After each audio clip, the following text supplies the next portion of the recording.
สวัสดีครับยินดีต้อนรับสู่ช่อง ATS Channel นะครับผมกับพบกันอีกครั้งการ reaction ครับผมวันนี้อยู่คนเดียวแล้วนะครับผมกับการ reaction เรื่องคาดนะครับผมเพราะพี่แอดบอกที่แล้วก็ไม่อยู่เนาะเพราะอาทิตย์นี้ก็ไม่อยู่เหมือนกันเขาไปพักผ่อนนะครับผมไปเที่ยวต่างจังหวัดก็เลยถือว่าโอกาสนะครับผมครั้งนี้ขอมา react คนเดียวก่อนแล้วกันนะครับเดี๋ยวอาทิตย์หน้าพี่แอดกลับมานะครับผมก็จะ react กัน2คนตามเดิมอาทิตย์นี้เป็น EP ที่6แล้วนะครับผมเขามีการไปฉายกันในโรงภาพยนตร์ด้วยนะครับเข้าใจว่าการที่ไปฉายโรงภาพยนตร์น่าจะเป็นตอนสำคัญตอนนึงหรือว่าอาจจะเป็นเพราะครึ่งเรื่องก็ไม่แน่ใจนะฮะแต่คิดว่าน่าจะเป็นตอนสำคัญแหละเพราะมันครึ่งเรื่องแล้วนะครับผมเขาทุกคนก็เลยอยากให้ไปดูกันในโรงภาพยนตร์นะฮะเดี๋ยวเรามาดูด้วยกันนะครับว่า EP ที่6เนี่ยเรื่องราวจะเป็นยังไงความเข้มข้นจะเกิดอะไรขึ้นมากกว่าเดิมหรือเปล่าอายันกับอักความสัมพันธ์จะเป็นยังไงต่อไปนะครับผมแล้วตอนจบ EP ที่แล้วเนี่ยเขาทิ้งท้ายไว้ด้วยนะครับเพราะว่ามันมีการที่เหมือนกับว่าเราได้เห็นว่าอักอ่ะเขาเป็นคนที่เหมือนกับว่าเอาของต่างๆมาทำลายตอนกลางคืนทำเหมือนเป็นอาถรรพ์แต่เสร็จแล้วเจออายันก่อนอายันก็เลยดึงเขากลับมาแล้วไปซ่อนไว้หลังตู้เพราะว่ามันมีคนนึงเดินเข้ามาในจังหวะนั้นพอดีต้องรอดูซิว่าใครกันแน่ที่เดินเข้ามาในจังหวะนั้นเหมือนกันที่ไม่ใช่อายันและก็อักนะครับ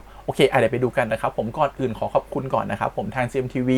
แล้วก็ทางวิวนะครับที่อนุญาตทำ reaction ได้นะครับไปดูเลยครับผมกับเรื่องคาดครับ The Eclipse ครับผม EP ที่6ครับไปเลยตอนนี้สถานการณ์เป็นยังไงบ้างกลุ่มคนที่เห็นด้วยกับพวกแก๊งโลกไม่ลืมเนี่ยขยายตัวมากขึ้นครับเฮ้ยพี่ พวกมึงอยู่ได้ละ นี่มันไม่ชัดเจนไปหน่อยเหรอที่สารวัตรนักเรียนมาใช้อำนาจข่มขู่แบบเนี้ยเชื่อมึงเอาสมุดบันทึกไปใช่ปะเป็นเบี้ยเนี่ยกูไม่ได้เอาไปถ้าไม่ใช่มึงก็จะเป็นใคร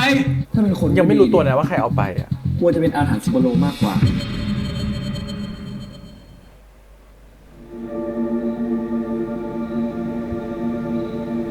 ข้าพเจ้าขอปฏิญาณว่าจะทำรงรักษาซึ่งกฎระเบียบของสุภโลเมื่อโรงเรียนมีกฎพวกเราจึงมีเกียรติ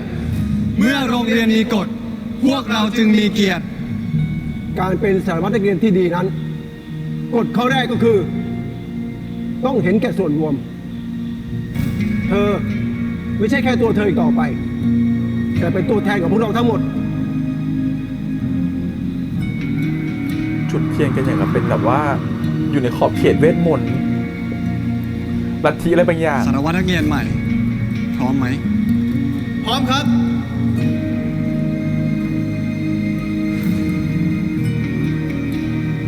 ดูดิเหมือนเป็นพวกทำพิธีกรรมอะไรอย่างเงี้ย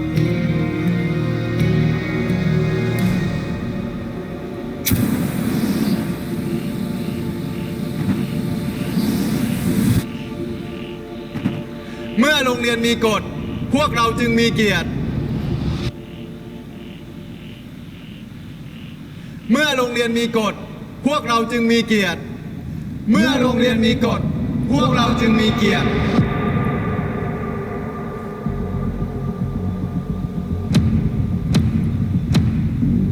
เมื่อโรงเรียนมีกฎพวกเราจึงมีเกียรติอ๋อครูสนิมา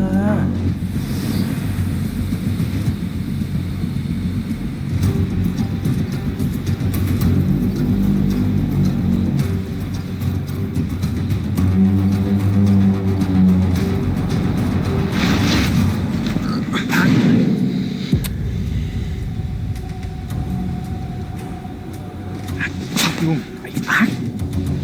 ทำจนได้นะมึงอะ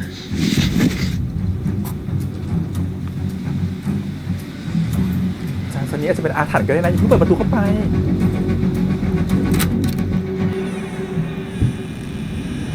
ใครอะ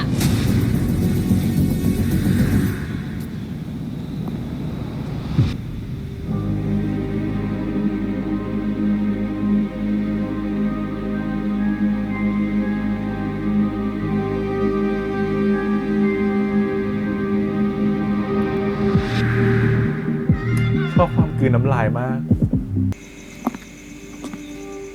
ใครอะ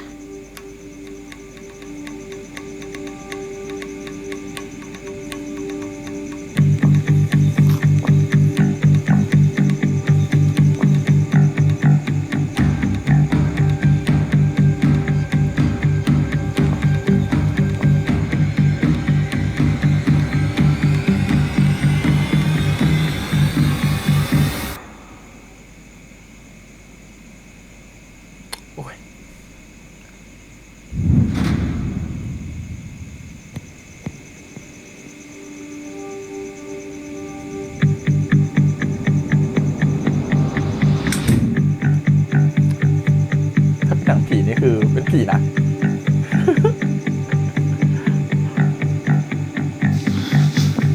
ผมว่าอาจารย์สนิทกับยังวะ กูว่าน่าจะดักรออยู่ข้างหน้ามากกว่า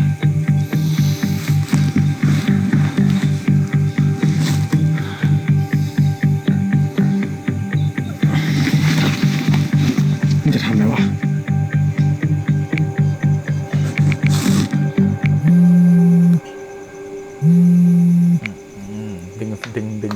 ดึงความสนใจ ฮัลโหล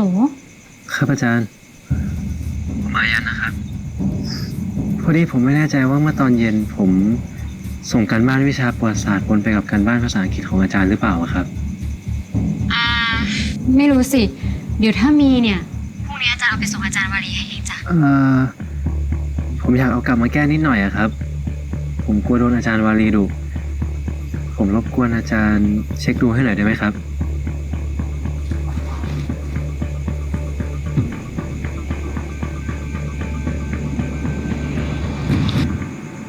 ได้จ้ะ เดี๋ยวอาจารย์ไปดูให้ ครับอาจารย์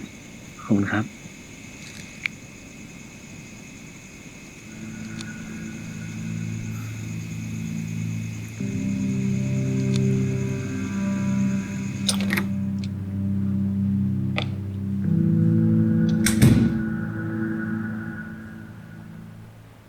อาจารย์เดงกลับมาแล้วเหรอคะ ใช่ ผมเลยรีบกลับมาเคลียร์เอกสารนะ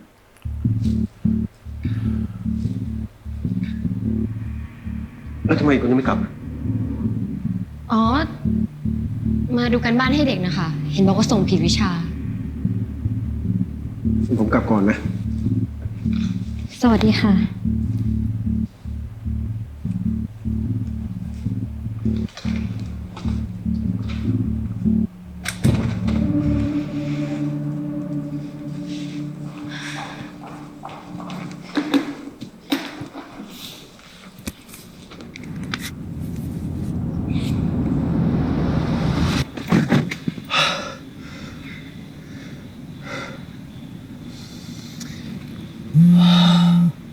อาจารย์โทรมาบอกว่าไม่มี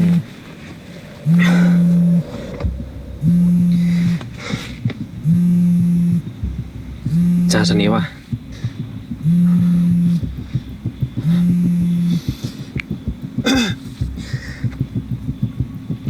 ครับอาจารย์ อาจารย์หากันบ้านเธอไม่เจอเลย ไปลืมไว้ที่ไหนหรือเปล่า อ๋อ พอดีอยู่ที่อักนะครับลุงโทรมาบอกเมื่อกี้ ผมว่ากำลังจะโทรบอกอาจารย์พอดีเลยครับ อ๋อ จ้ะ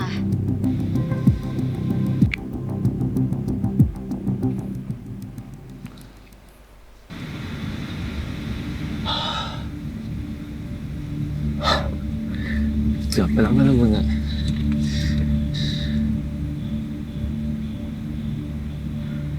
ขอบคุณนะเว้ยน้องกูกลับก่อนนะ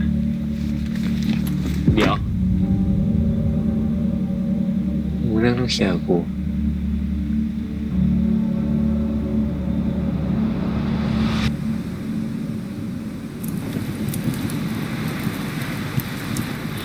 อักไอ้อัก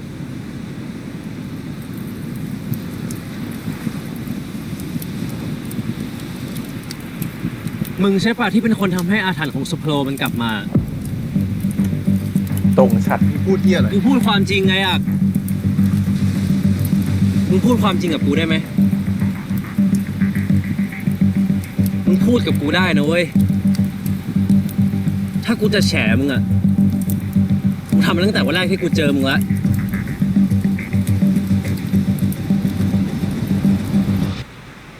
อ๋อ วันนั้นกูเห็นมึงรอจังหวะนะสิทธิ์เข้าห้องพัก อ๋อ ไปปวดเกียร์ร แล้ ถ วมึงก็ลงมือ แล้วพอรถกระบะเริ่มเคลื่อนออกมา มึงก็รีบวิ่งกลับมารับบทสารวัตรนักเรียน ผู้รักษากฎ พี่แอดเก่งมากอะพี่แอดเขาถูกหมด แล้ว เล พอกู ย ตามสืบต่อ กูก็ประติดประต่อได้ว่า คนที่มันทำให้อาถรรพ์ของสุโพโลกลับมา มันคือมึง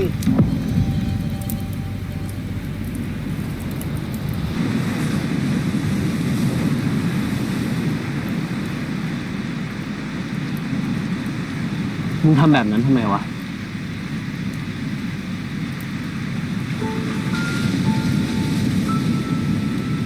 เพื่อรักษาคนของสุภโลงนะ มึงพูดความจริงกับกูได้ไหมอัด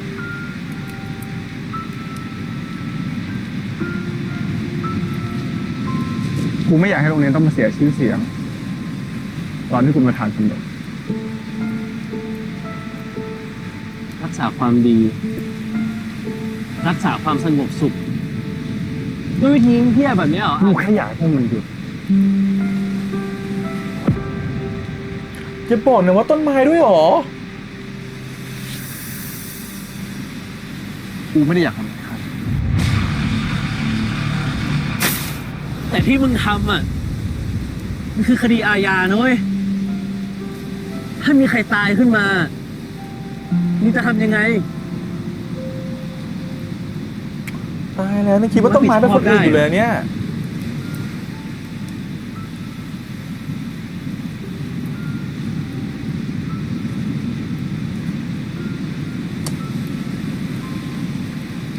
หมดเลยว่ะเซอร์ไพรส์อันนี้แบบไม่คิดว่าจะทุกอย่าง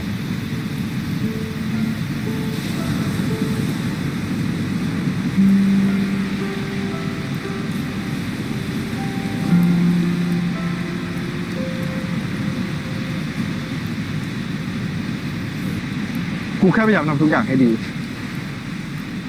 กูอยากให้มันออกมาดีที่สุด กูแค่อยากให้มันออกมาดี อัดมองหน้ากูอัด มองตากูมองตากูไอ้อัดไอ้อัดมองตากูมันไม่มีอะไรดีที่สุดเลยแล้วปัญหาของโรงเรียนมึงอ่ะมึงก็แบกไว้คนเดียวแบบนี้ไม่ได้มึงเข้าใจปะ แต่กูต้องรับไม่ได้ไงว่าถ้ากูรับไม่ได้อะทุกคนจะผิดหวังในตัวกู ช่างแม่งเลยบอกว่าอ่ะคนอื่นอ่ะมึงช่างแม่งคนอื่นไปก่อนได้ปะมึงห่วงตัวมึงเองก่อนได้ไหมอาจ ไม่ได้ ท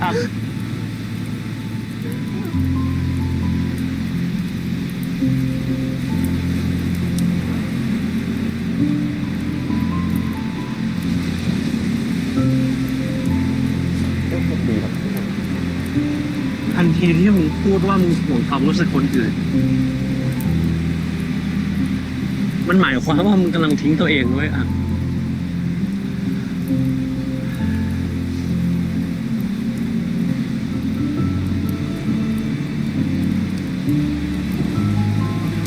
แต่กูทำไม่ได้ไง เพราะกูเป็นสารวัตรนักเรียน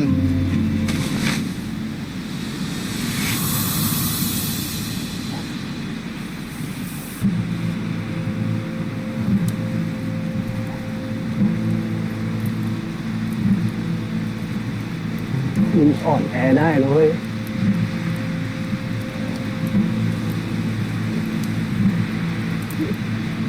อย่างน้อยก็กับกู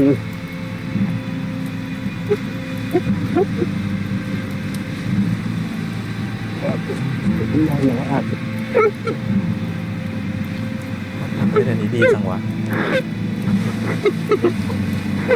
แล้วก็ส่งอารมณ์กันดีมาก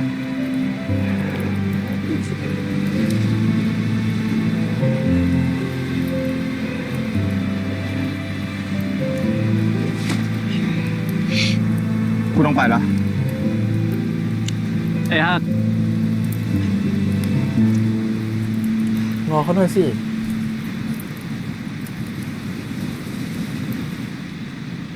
ไอ้อาจเดี๋ยวก่อนดิมึงเคลียร์กูก่อนดิ มึงจะอะไรกับกูอีกเนี่ย มึงตอบกูมาได้ปะอาจารย์ชาดกเป็นคนสั่งให้มึงทำเรื่องทั้งหมดนี้ใช่ไหม ใช่ไหมอ่ะ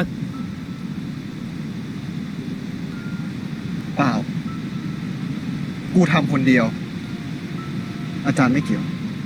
มึงยังจะปกป้องเขาอยู่ทำไมวะ กูไม่ได้ปกป้อง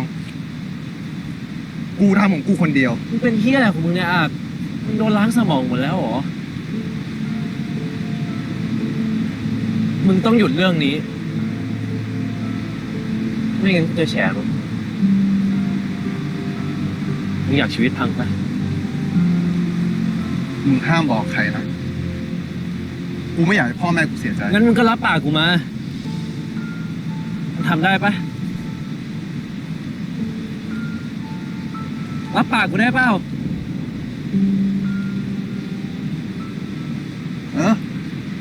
ก็ได้ พอใจมึงยังอ่ะ แล้วมึงก็คืนสมุดบันทึกกูมาด้วย สมุดบันทึกเฮียอะไร อัน อี นี้ ก อันนี้ไม่ใช่ ไหนมึงบอกว่ามึงเชื่อกูแล้วไงว่ากูไม่ได้เอาไปอ่ะ อันนี้ไม่ใช่ กูเคยเชื่อนะอ่ะแต่จากเหตุการณ์วันเนี้ย เปลี่ยนใจแล้ว มึงเป็นอะไร อะไรของมึงเนี่ย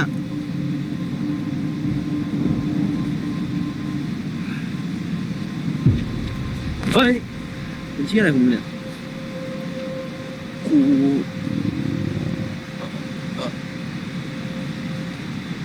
เวลามึงหิวเนี่ยท้องร้องดังขนาดนี้เลยเหรอ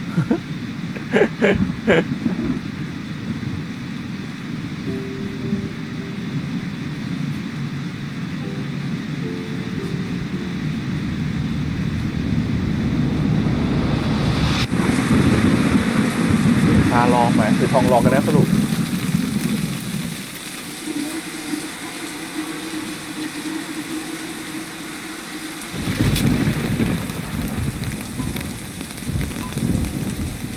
อาจารย์สันนี้เหรอ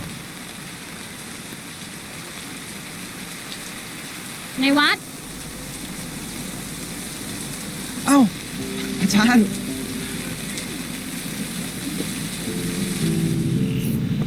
ดีนะที่ฝนหยุดตก ไม่งั้นเราไม่มีที่นั่งแล้วเนี่ย จริงครับ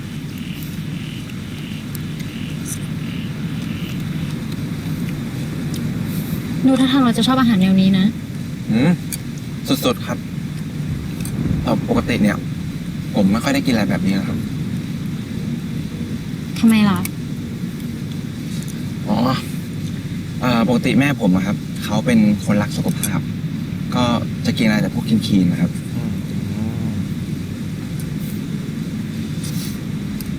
แล้วทำไมวันนี้เรามาถ่ายวิดีโอคนเดียวล่ะ อ๋อ ปกติเวลาผมมาถ่ายวิดีโอหรือว่าถ่ายหนังอะครับ ไอ้อักแล้วก็ไอ้คันเนี่ย มันจะเทผมอยู่ตลอดครับ งั้นเหรอ ใช่ครับ อาจารย์ครับ พอดีว่าตอนนี้อะครับ ผมฝึกใช้โปรแกรมตัดต่ออยู่ อาจารย์อยากรู้ที่ผมตัดไหมครับ เอาสิ เดี๋ยวผมให้ดูครับนี่นี่ครับ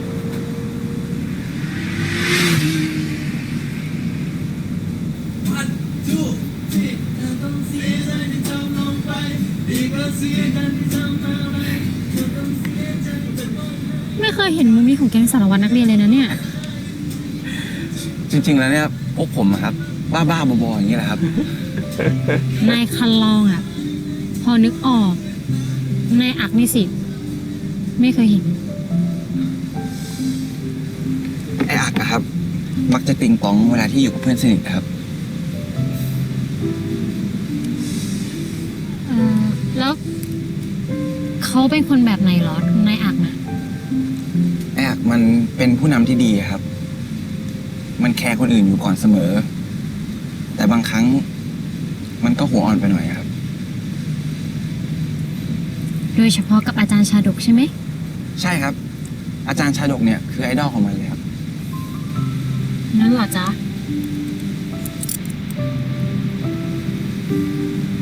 อาจารย์อยากรู้จักแก๊งเราให้มากกว่านี้อ่ะ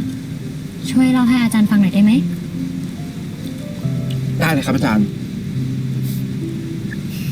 เรื่องสงสัยแล้ว หรือว่าทางสนิเกอร์มาสืบเรื่องอาจารย์ดีกาเหมือนกัน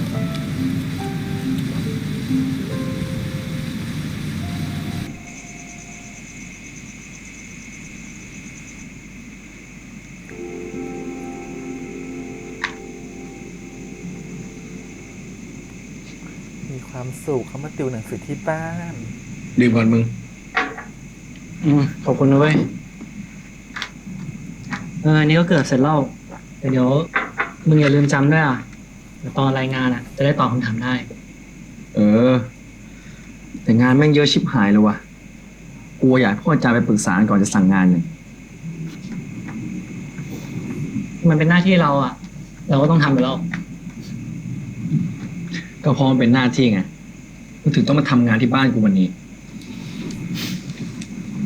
ก็วันเนี้ย ที่บ้านมึงไปต่างจังหวัดกันหมด มึงก็เลยหลอกกูให้มาอยู่เป็นเพื่อน มึงนี่ฉลาดสมเป็นหัวหน้าห้องนะทำนี่ถูกแล้ว ช่วงนี้ก็ได้เกิดสุริยฆาตแล้ว คือมึงทำที่โรงเรียนอ่ะเดี๋ยวมึงโดนอาถรรพ์ กูไม่ได้ไปประท้วงอ่ะ โคตรแบบคนที่เชื่อมาก ก็มึงไปอยู่กับไอ้อายไงกูห่วง กูห่วง ไม่ใช่ห่วงนะ ห่วง กูหมายถึงกูห่วง มึงก็รู้ว่าไอ้อายเป็นคนยังไง Not worry just jealous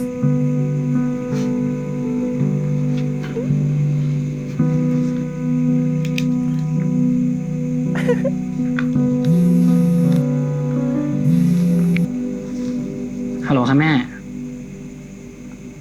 อ๋อเหรอครับ โอเคครับแม่ เป็นไรวะ เปล่าแค่แม่กูมารับไม่ได้อ่ะ ก็เลยเดี๋ยวให้พ่อเลี้ยงมารับแทน แต่มึงบอกกูว่ามึงอึดอัดเวลาอยู่กับพ่อเลี้ยงไม่ใช่เหรอวะ อืม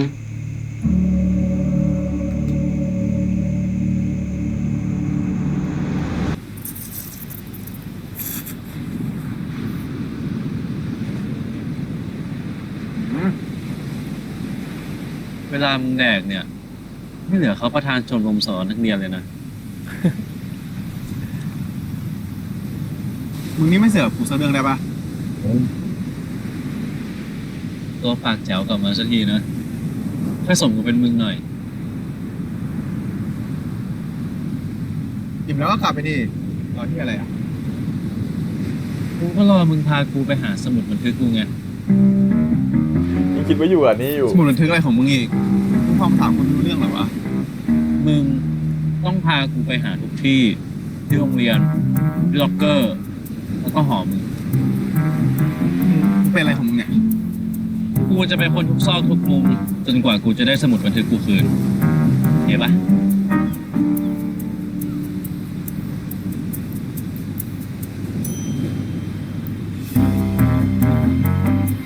ชิ้นกู ได้เหรอมองในปากกูดิ คายออกมาเลยนะ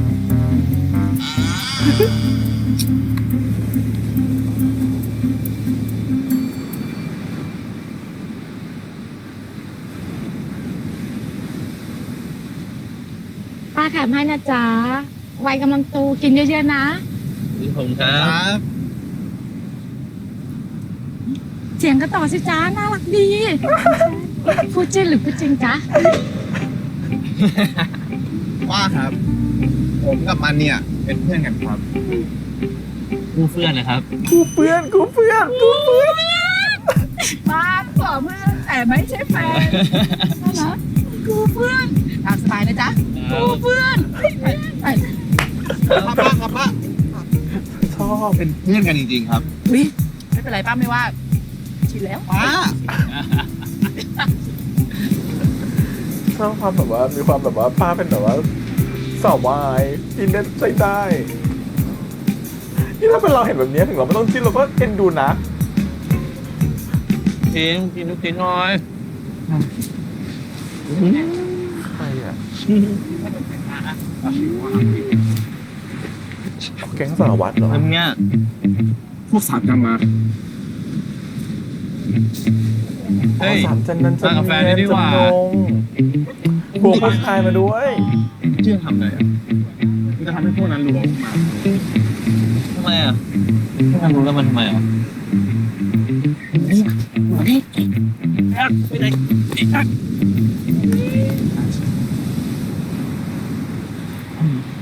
ร้อนๆเลยค่ะ เดี๋ยวว่า ไอ้ อุ้ย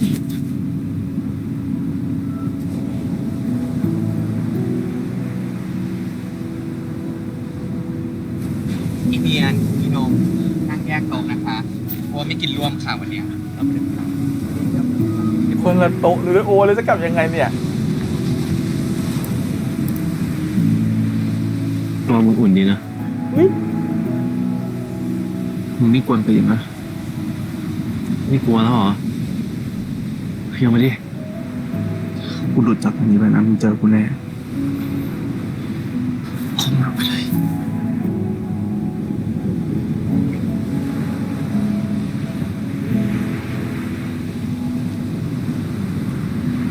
ช้าๆได้ไหมคะ ได้แกมา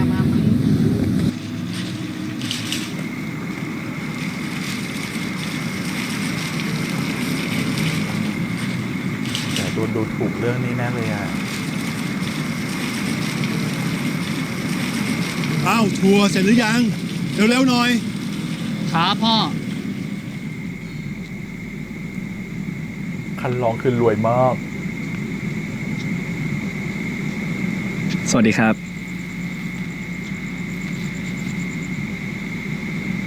ไปกลับแม่รอกินข้าวอยู่ แล้วเขาจะทำอะไรมึงอ่ะ มึงบอกกูนะเว้ยเดี๋ยวกูจัดการให้ กระซิบ กูได้ยิ เสีย น ง นะเว้ย ดังเลย ใครจะจัดการใครเหรอ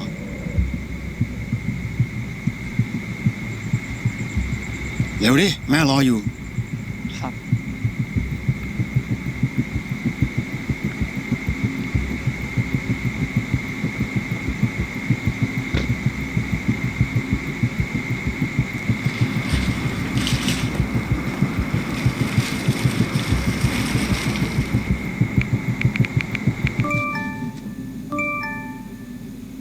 นี่แฟนเหรอ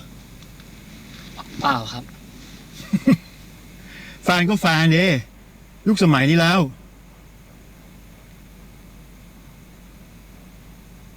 โรงเรียนเป็นไงบ้าง ก็เหมือนเดิมครับ เดี๋ยวผมเปิดวิทยุนะครับ สวัสดีครับผม ข่าวสั้นทันโลกวันนี้เสนอข่าวสุริยุปราคาสำหรับผู้ที่เฝ้ารอชมปรากฏการณ์สุริยุปราคาเต็มดวงนะครั เลิ บ กฟังให้ผม ที่จะมีให้เห็นทั่วฟ้าเมืองไท สุ ย ริยุ ใน ปรา เดือนห คา น้านี้ แม่งไร้สาระ ทางสถาบันวิจัยดาราศาสตร์แห่งชาติได้ออกมาให้คำแนะนำนะครับว่าสำหรับผู้ที่จะออก ไปกลับบ้าน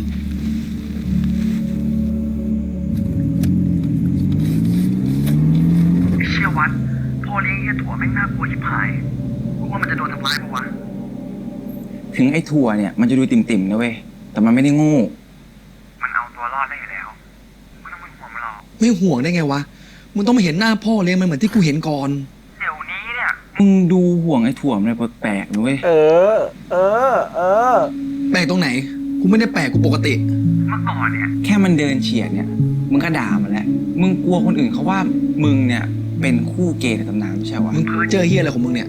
มึงไปตัดหนังสั้นไร้สาระอะไรของมึงไป แค่นี้แหละ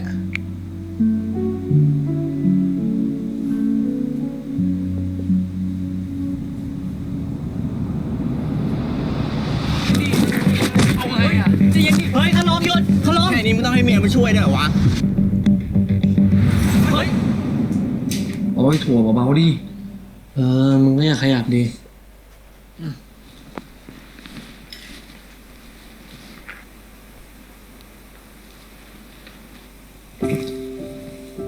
ไอ้คันกูถามมึงจริง ที่มึงโกรธเนี่ย มึงโกรธพวกมัน หรือว่าโกรธกูกันแน่วะ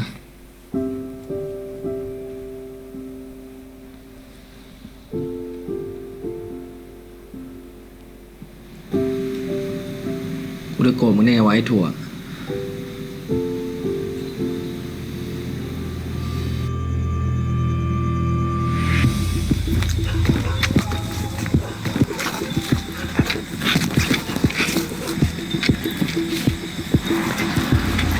อะไรของมึงเนี่ย ใส่ก่อน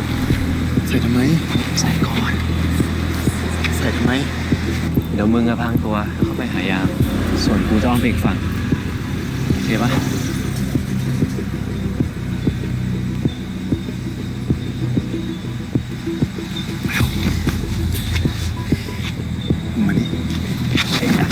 ไปไหน ไอ้ครับมึงมานี่ พี่ยามครับ เป็นประธานนักเรียน เป็นประธานอยู่แล้ว ใครวะ สามารถมาได้ตอนคืนอย่างนี้เหรอ พอดีผมลืมงานที่ต้องส่งพรุ่งนี้ไว้ข้างในอะครับ ผมขอเข้าไปเอาหน่อยได้ไหม ได้ครับสารวัตรแต่ช่วยรีบๆหน่อยนะครับ ถ้าหัวหน้ารอพอรู้เข้าอ่ะ ผมจะโดนด่า ได้ครับได้ ผมเปิดประตูให้ครับ ใช้สิทธิ์สารวัตรเนี่ยบอกแล้ว ช่วยรีบๆหน่อยนะครับ ขอบคุณมากครับ วางแผนเนี่ยจะไปขโมยเพชร มึงมากูต้องเข้าได้อยู่แล้วป่ะ มึงเก่ง นำทางกูไปเลย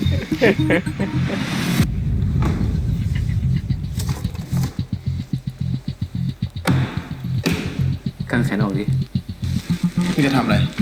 กางแขนออกดิ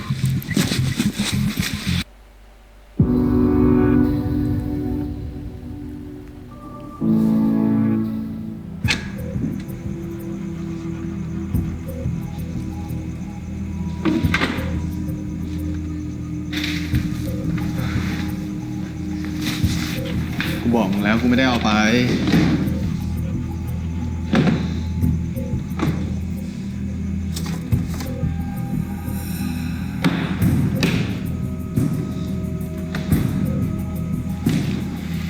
ทำไมมึงถึงอยากขโมยสมุดกูวะ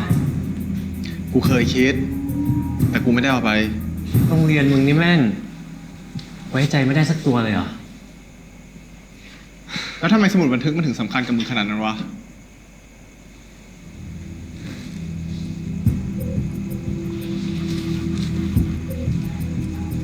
พากูไปล็อกเกอร์หน่อย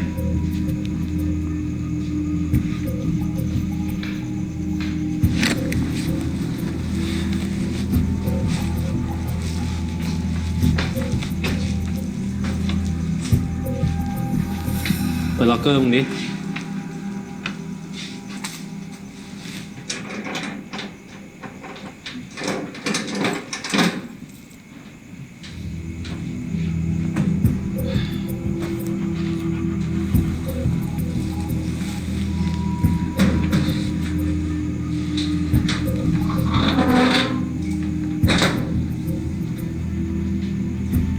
กลับกันได้แล้วมั้ง แต่เดามือ ยัง มือแบบขาวๆหน่อยนึง มึงต้องเปิดล็อกเกอร์ ใค ข้าง ร ในให้กูดูก่อน กูจะเปิดได้ไง กูไม่มีกุญแจ แล้วทำไมมึงเปิดของกูได้อะ ก็มึงลืมล็อกกุญแจเอง กูเนี่ยนะลืม มึงลืมอุ้ยเชี่ย ตกใจอะไรของมึงเนี่ย แค่แมวตัวเดียว ตัวมึงก็ออกจะใหญ่ กูไม่ได้ตกใจ หรอ กูแค่ตะโกนไล่แมว ไม่ให้มันมาทำลายข้าวของเฉย หรอ แล้วที่มึงกระโดดกอดกูเมื่อกี้อะ ๆก่อนที่อะไร กูจะปกป้องมึงต่างหาก กูกลัวแมวมาข่วนมึง โอ้โห สมแล้วที่มึงเนี่ยเป็นประธานชมรมสารวัตรนักเรียน สุดยอดจริง กลับกันได้แล้ว ๆ เดี๋ยว ถ้าหาที่อื่นไม่เจอ อาจจะอยู่ในตัวมึงก็ได้ อะไรของมึงอีกเนี่ย กางแขนออกดิ มึงจะทำอะไร กางแขนออกดิ ความโรแมนติกมันเกิดในทุกที่จริง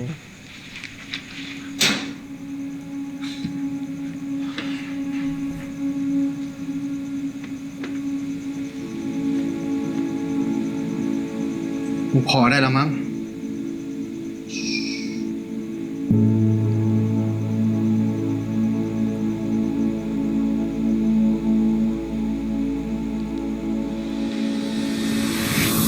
อุ้ย เจอบ้างไหมสารวัตรเจอแล้วครับกำลังจะกลับแล้วครับ ตก อ๋อ ใจ โอเคครับครับ ดีไม่มาเห็นตอนทำอ พอย่าง ใจ อื่น มึงแล้วนะ ยัง มึงต้องพากูไปดูอีกที่หนึ่งก่อน ห้องอาจารย์ชา ล็ ด อก ก ด้วย หรือเปล่า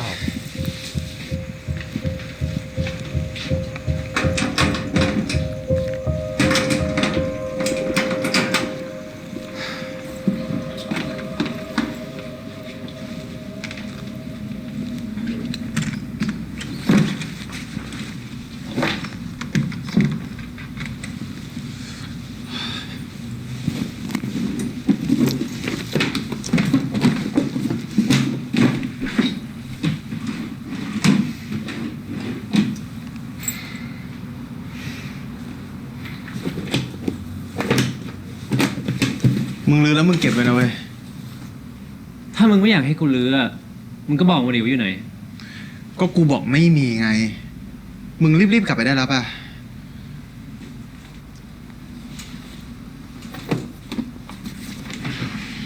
กูบอกไม่มีไง มึงกลับไปได้แล้วป่ะ กูไม่กลับ ถ้ากูไม่เจอกูก็ไม่กลับ กูจะนอนได้แหละ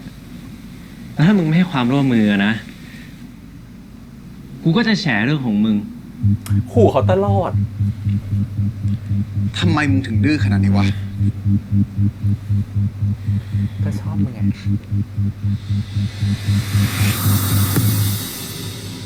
สุดไม่กลับจริง ครับแม่ ว่าจะไปทำงานกลุ่มกันที่บ้านนะครับ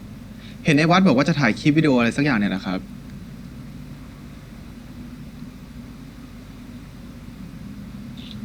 แป๊บนึงนะครับแม่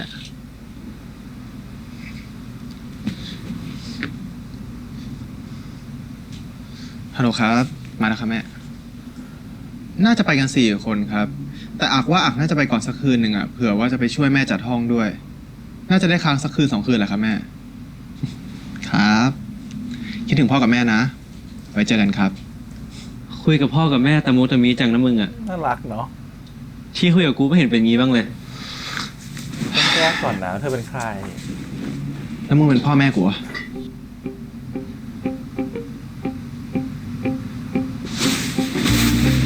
นั่นที่นอนมึง นอนดิ แต่งงเนาะแบบว่าบ้านหันนะ แบบว่าไม่ได้โอเคมากแต่แบบว่ามือถือที่อักใช้นี่คือรุ่นล่าสุดเลย ปิดไฟด้วยกูจะนอนละ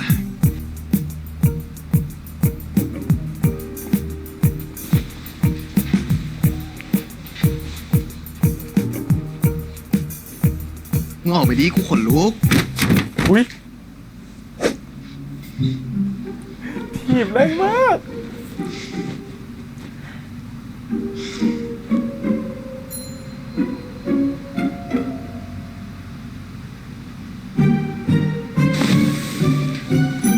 ที่มึงไม่ให้กูนอนเตียงเดียวกับมึงเนี่ย เพราะมึงคิดอะไรไม่ดีกับกูใช่ปะ กูไม่ได้คิด มามุกนี้อีกแล้ว ไม่คิดก็ให้กูนอนดิ มึงก็นอนดิ คนละครึ่งเล่นดีอ่ะชอบแบบกดตัวเองไว้ให้ตัวเองแบบว่าเผยออกมาว่าชอบเขา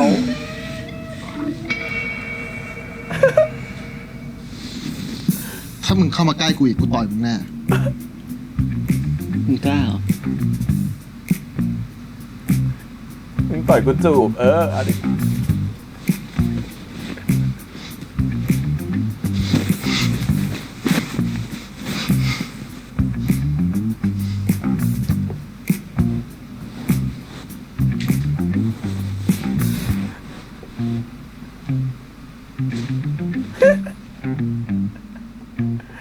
เอ็นดู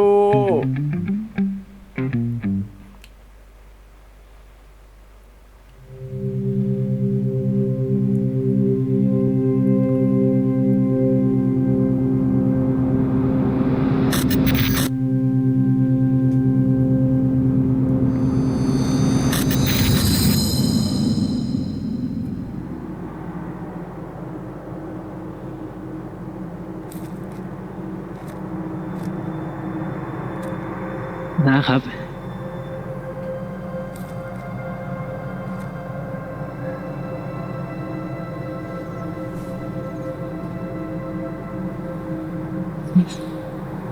นะ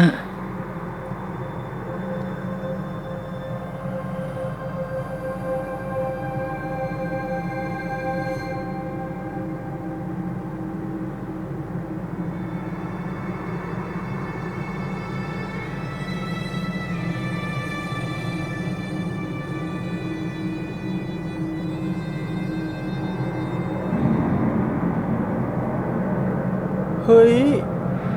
จะบอกว่าเห็นภาพนี้กับตานะ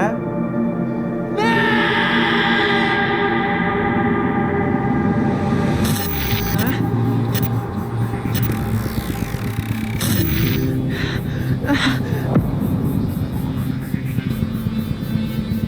เห็นภาพนี้กับตา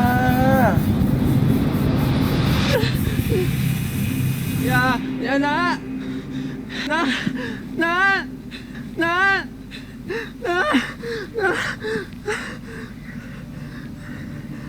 ฟิลนี้อบอุ่นอะ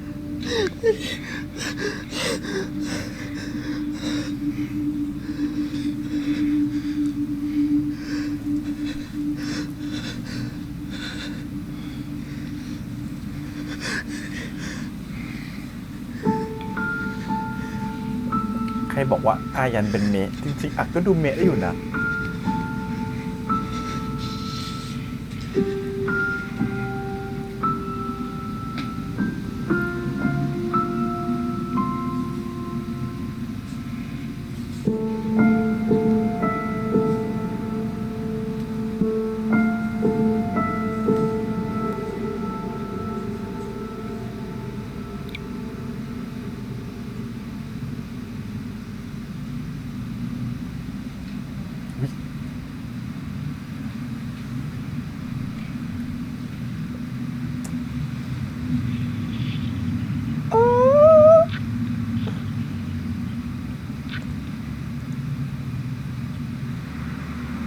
อารมณ์มันพาไปใช่ไหมลูก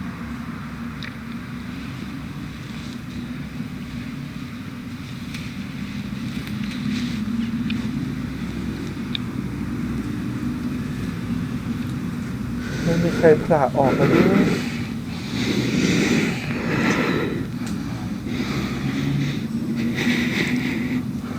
ฉันเคยกลัวความรักฉันเคยกลัวความผิดหวังกลัวต้องกลายเป็นคนอ่อนแอฉันเคยกลัวความเหงาฉันเคยกลัวความพ่ายแพ้แต่ในวันนี้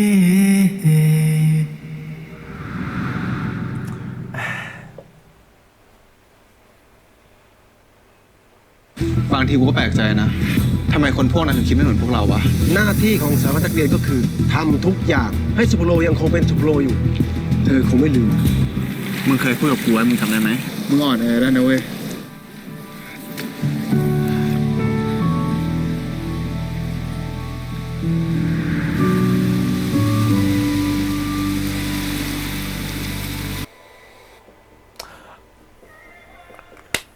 อยากดูอาทิตย์หน้าแล้วอ่ะอาทิตย์นี้ก่อนนะครับผมจริงๆทีนี้ไม่ได้มีประเด็นอะไรเลยไม่ต้องถกกันเรื่องการเมืองค่ะอีพีนี้คือแบบเรื่องความรักความสัมพันธ์อย่างเดียวเลยแล้วก็มีการเฉลยออกมาว่าใครคือคนที่ทำให้เกิดเหมือนกับว่าอาถรรพ์ของสุภโลนะครับผมโหพี่แอดนี่พี่แอดต้องแบบอยากตบมือให้เลยแบบแม่นมากพี่แอดคือแบบเดาไว้แต่แบบสัก EP 2 EP 3เลยว่าพี่แอดบอกว่าเนี่ยพี่ว่ามันจะต้องเป็นแบบอักแน่นอนเพราะว่าเขาต้องรู้สึกว่าเขามีความกดดันในการที่เขาต้องเป็นแบบว่าสารวัตรนักเรียนเนาะเพราะเขาก็ไม่อยากจะเหมือนกับว่ามีเรื่องด่างพร้อยแล้วตัวเขาก็เหมือนกับเขาพุชมาจากการที่เขาแบบไม่มีอะไรเลยเขาเป็นแบบบ้านแดกอยากจนอะไรอย่างเงี้ยมุมมองของเขาเนาะแบบว่าเป็นเด็กต่างจังหวัดที่มาจากไกลๆอย่างเงี้ยไม่ได้แบบเป็นคนที่แบบว่าร่ำรวยไม่ได้เป็นคนที่เหมือน privilege อะไรอย่างเงี้ยซึ่งตอนแรกเราคิดว่าเขาจะมาเถียงกันเรื่อง privilege ใน EP นี้ซะอีกแต่ก็ไม่ได้เอาเรื่องนี้มาพูดคุยกันเนาะเขาก็เลยแบบโอเคเพราะรู้สึกว่าตัวอักมันไม่ใช่คนที่เป็น privilege มันรู้สึกว่าตัวเองมันแบบมาจากแบบข้างล่างแล้วมันพุชตัวเองขึ้นมาถึงจุดนี้ได้มันรู้สึกว่ามันอยากจะรักษาความเป็นตรงนี้เอาไว้อาจจะเพราะว่ามันจะมีโอกาสต่อยอดไปสิ่งที่มันดีกว่าในอนาคตโอกาสที่มันมากขึ้นในอนาคตอะไรอย่างเงี้ยเพราะมันไม่อยากให้เสียอะไรตรงนี้ไปในช่วงที่มันแบบเป็นคนที่ดูแลตรงนี้อยู่ก็เลยกลายเป็นว่าเขาก็เลยแบบว่าจัดคิดขึ้นมาเองเลยว่าจะทำยังไงให้คนพวกนี้หยุดโดยที่เขาแบบเหมือนกับพูดตรงๆก็ไม่ได้จะไปแก้ตรงๆก็กลัวจะเป็นการปะทะกันเขารู้สึกว่าก็หาวิธีเลี่ยงๆแล้วกันให้มันเป็นเรื่องแบบอาถรรพ์ไปแทนโดยการที่ตัวเองก็ทำอาถรรพ์ขึ้นซะเลยเพื่อจะหลอกให้ทุกคนหยุด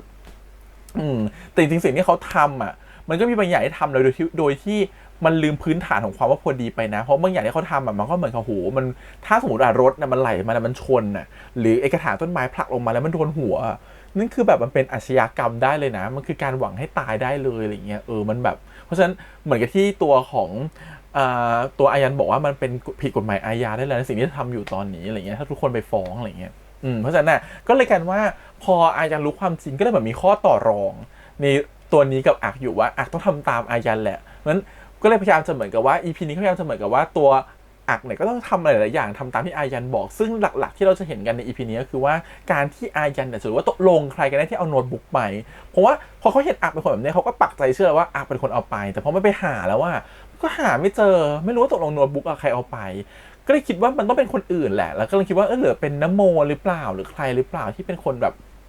เอาตัวโน้ตบุ๊กนี้ไปเพราะว่าเหมือนมือตอนที่ไปเอาโน้ตบุ๊กเป็นมือเด็กๆอีกคนนึงที่เราแปลกใจหรือที่เราคิดนะอาจจะเป็นอาจารย์ซันนิเขารู้สึกคืออาจารย์ซันนิตอนนี้น่าสงสัยมากเพราะว่าอาจารย์ซันนิก็เป็นคนที่เหมือนกับเข้ามาตอนที่เขาไปนั่งคุยกับตัววัดเหมือนเขาต้องการจะสืบอะไรบางอย่างเหมือนกันนะแล้วเป็นสืบที่เกี่ยวกับอาจจะเกี่ยวกับอาจารย์ฎีกาด้วยซ้ำอะไรเงี้ยกำลังคิดว่าในเมื่อตัวขอ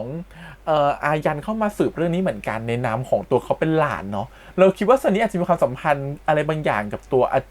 บตัวของคุณอาขอ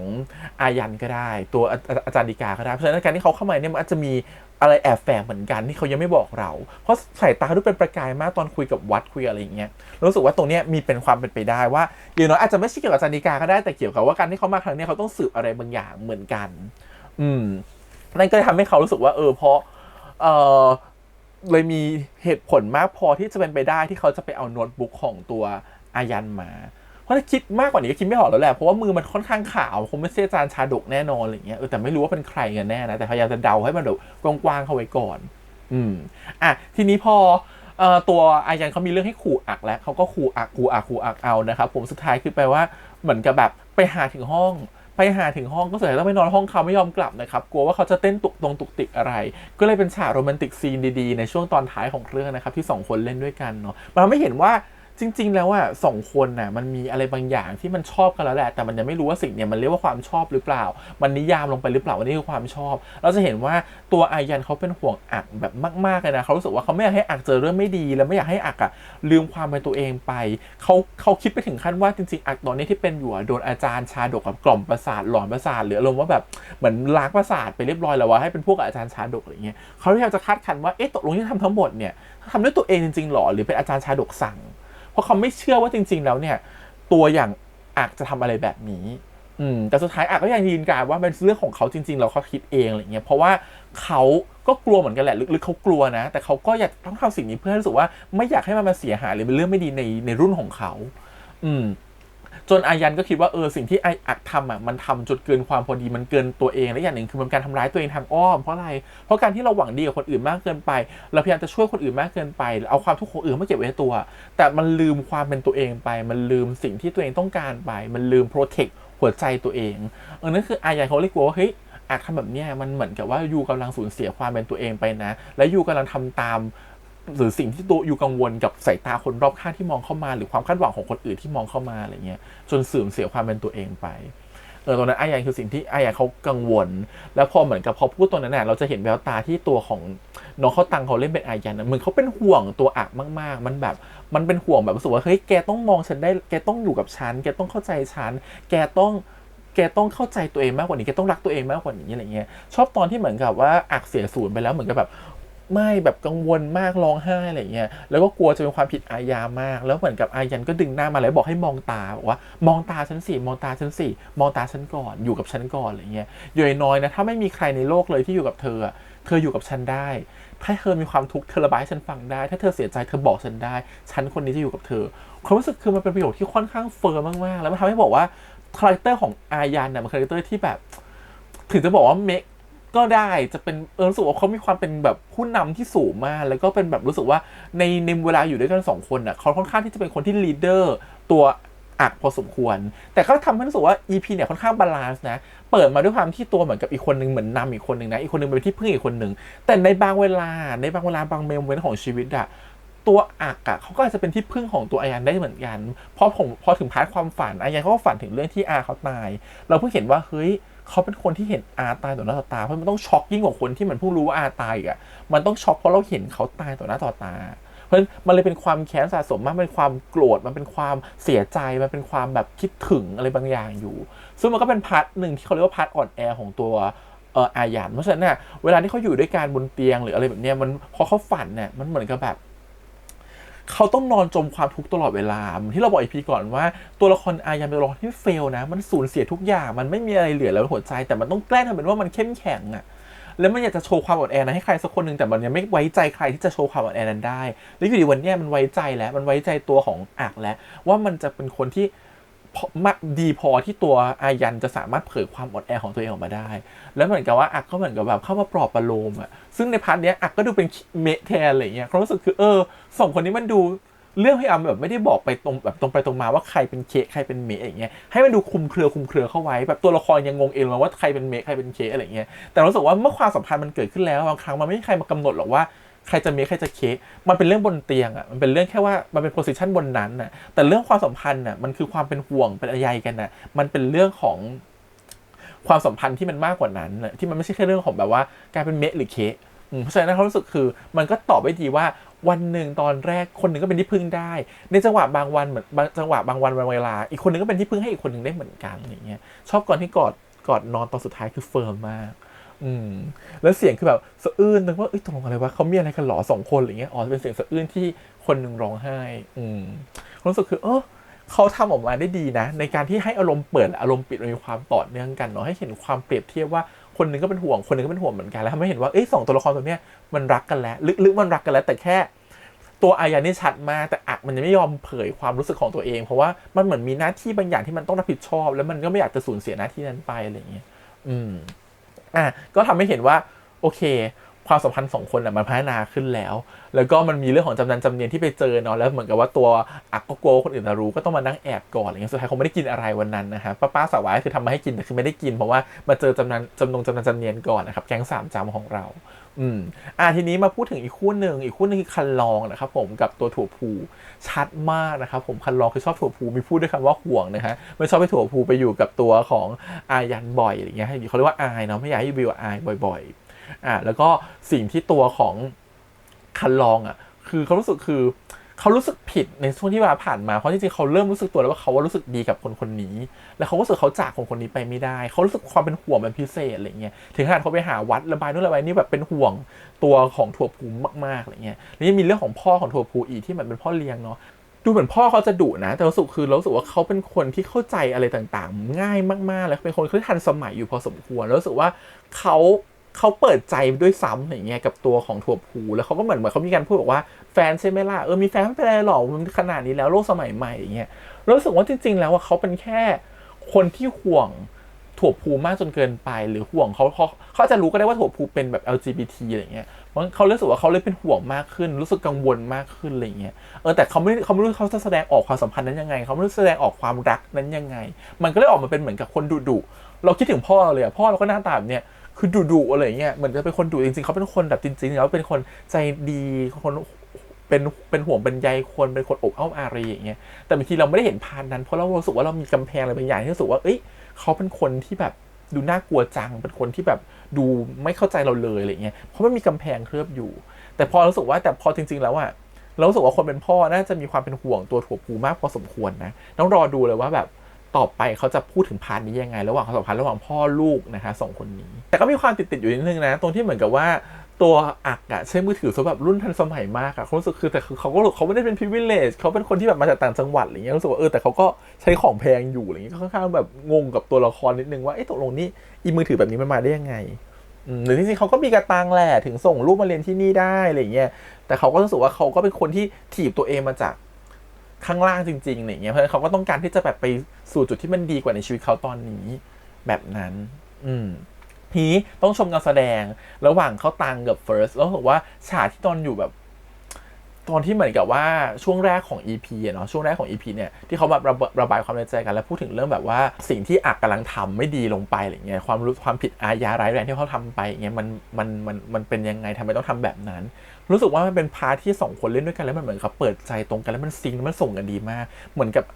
เขาตังส่งมาดีเฟิร์สก็รับดีอะไรเงี้ยความรู้สึกคือแบบเขาเล่นเก่งกันมากแล้วมันเหมือนน้ำตารื้นในตลอดเวลาเขารู้สึกว่าโหเก่งจังวะเหมือนนั่งเฉยๆอยู่ดีก็บีบลงมาได้กดสวิตช์แล้วแบบมันเครื่องมันเดินเลยอะไรเงี้ยเก่งมากนะครับ2คนต้องชื่นชมมากๆโอเคครับรอติดตามกันได้นะครับผมในสัปดาห์หน้าว่าเรื่องราวจะเป็นยังไงต่อไปเนาะเพราะว่าวันนี้ก็เหมือนกับว่าเขาก็แสดงความรักต่อกันและการจูบกันไม่ใช่เรื่องธรรมดาแหละมันจะเป็นเพื่อนกันไม่ได้แล้วมันจะเป็นเพื่อนก็ไม่ได้แล้วมันอาจจะต้องเป็นแฟนกันในเร็ววันนี้แหละ ก็ต้องรอดูว่าจะเกิดอะไรขึ้นต่อไปนะครับกับความสัมพันธ์ของพวกเขาแล้วก็เรื่องราวในโรงเรียนอีกนะคะที่มันดูแบบไม่ได้คลี่คลายลงเลยและใครจะเอาโน้ตบุ๊กไปกันแน่คนเอาโน้ตบุ๊กไปเพื่ออะไรกันแน่นะครับผมแล้ว EP หน้าจะเริ่มเป็นการท้าทายตัวละครอย่างมากขึ้นแล้วว่าสิ่งที่ทำมันถูกไหมและสิ่งที่เขาทำมันจะคานได้ไหมมันโอเคจริงหรือเปล่ามันจะเริ่มมีการตั้งคำถามแล้วเราคิดว่าคงจะได้เห็นมากขึ้นใน EP หน้านะครับโอเคครับวันนี้ประมาณนี้ขอบคุณทุกคนที่มาติดตามกันด้วยนะครับผมฝากกดไลค์กดแชร์กด Subscribe นะครับติดตามทุกสิ่งทาง YouTube Instagram Twitter แล้วก็ Facebook ครับวันนี้พี่แฮมไปก่อนนะครับบ๊ายบาย